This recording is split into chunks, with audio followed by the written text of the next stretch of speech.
maglalaro tayo ng Agoray Tower. Kasi nilaro ko na ito nung kahapon. Ang kidnap ng mata ko, be. Ayoko po kasi maglaro kasi ngayon lang po ako nagdandad ng kasi marami po nag-comment because po, love nila po ako and sabi po nila maglaro na naman po ako ulit. Sinabihan ko po sila yung mga fans ko, total naka-follow naman po sila.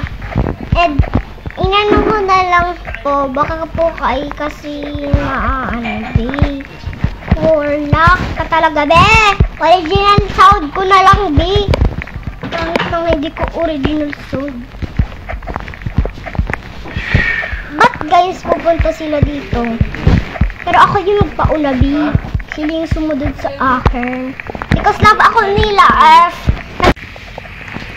Okay guys, paano daw mag-voice changer? Ay, nakafollow sa akin. Meron po dito kung nakafollow po kayo sa akin. Nakakita po ako, kasi makakita po ako, naglalaro po ako ng Roblox if kung nakafollow ba kayo, and meron po ditong voice chat, pero wala na agad kasi binan niya ako sa TikTok, kaya wala na siya.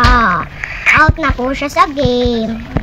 Bakit po? Kasi po, baka mukhang bata yung voice ko, pero hindi guys, hindi bata ako. Kurat!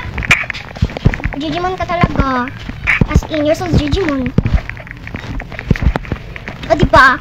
Basic. Pag ako dito naman kayo ulit, wala na to, be. Wala na tong laro na to. Ipapaparadise ko to, tapos iterate ko to, tapos okay, tingnan naman tayo dun.